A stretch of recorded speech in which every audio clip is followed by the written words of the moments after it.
La canción que hicimos la trajimos de Alquimia Mística, de Alexander Roth, de la editorial Taschen. Y bueno, en una parte hay como una serie como de 6 imágenes o 7, y donde está escrito todo un poema con relación a esas imágenes que marca las distintas fases en que tiene que pasar el alma para evolucionar.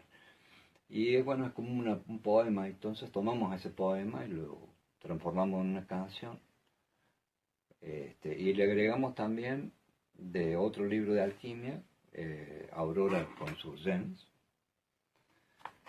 Le agregamos la parte de el último capítulo, que es el séptimo, que se llama Parábola de los dos amantes, en donde transcribe el Cantar de los Cantares.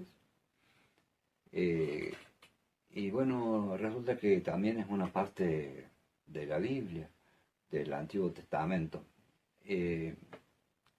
Curiosamente, todo el mundo tiene valoraciones distintas por ese capítulo. Pero bueno, por ejemplo, Jung dice que, digamos que el Cantar de los Cantares era un poema alquímico, por ejemplo. Entonces, bueno, lo agregamos a la canción y bueno, la canción es como ese compendio de distintos textos que lo hicimos durante mucho tiempo, porque primero lo tocábamos con el arpa y con la guitarra, y después por la pandemia lo transformamos en un tema electrónico. Y bueno, después nos gustó ese y dijimos, bueno, grabamos ese. ¿De dónde surge esto de la alquimia? Bueno, primeramente hay que reconocer que la alquimia no fue solo un fenómeno europeo, sino que fue un fenómeno de índole mundial. Por ejemplo, existe la alquimia china, basada en el taoísmo. Y fue algo que se dio en la misma época que se dio la alquimia europea.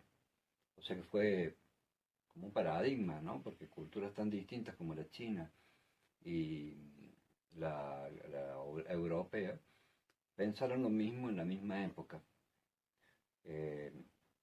Eso Jung lo llama la sincronicidad.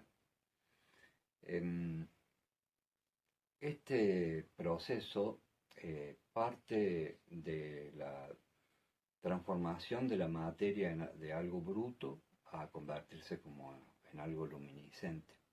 Y eso se desarrolla, como lo dijo mi adorado, en las 7 destilaciones. La alquimia es una palabra que viene del árabe, que significa química, y de allí pasó a los griegos. En ese momento la palabra evolucionó hasta convertirse en quemia, que significaba magia negra. Y alquimia significaba la química de Dios, la ciencia de Dios. Y bueno, y la alquimia tenía como varias direcciones. La dirección más materialista consistía en transformar el mercurio en oro a través de una piedra que se encontraba que se llama sulfuro de mercurio. Por ejemplo, en chino, Dan significa campo y Dantian significa el campo de cinabrio. Cinabrio es el nombre de la piedra, esta sulfuro de mercurio. O sea que la materia prima que usaron los europeos fue la misma materia prima que usaron los chinos, el cinabrio o el sulfuro de mercurio. Bueno, eso es una coincidencia sorprendente, ¿no? Había otro sector de alquimistas que buscaban la píldora de la inmortalidad.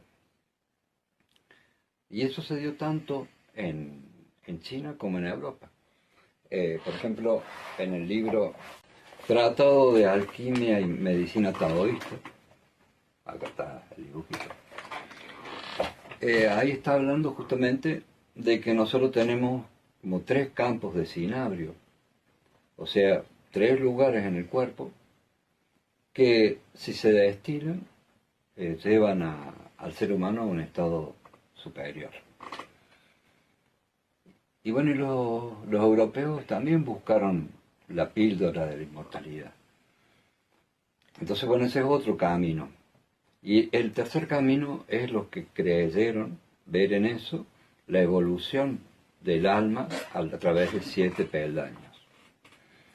Y bueno, en esos 7 peldaños, bueno, cada planeta, se podría decir, que corresponde a uno de los del 1 al 7, está, digamos, en una escalera o escala que hay que transitar y depurar para lograr esa evolución. ¿Por qué el mercurio? Porque si uno ve la tabla periódica de los elementos, el elemento número 80 es el mercurio y el 79 es el oro. O sea que perdiendo un electrón, el mercurio se convierte en oro. No es una idea nada loca. Por cierto, quitarle un electrón a una determinada materia para que se convierta en otra no es un proceso simple, porque significa en cierta manera una transformación de esa materia. Si yo, por ejemplo, quemo leña, que es carbono, al final las cenizas siguen siendo carbono, no se transforman en otro material, se transforman en otra forma y en otra combinación química. Por lo tanto, la transformación de la materia no es un hecho elemental. Bueno, entonces esta transformación de la materia se realizaba a través de 7 destilaciones diferentes, mezclando el mercurio y el azufre, la luna y el sol, entre sí. La cualidad que tiene el azufre es de arder, la cualidad que tiene el mercurio es de disolverse.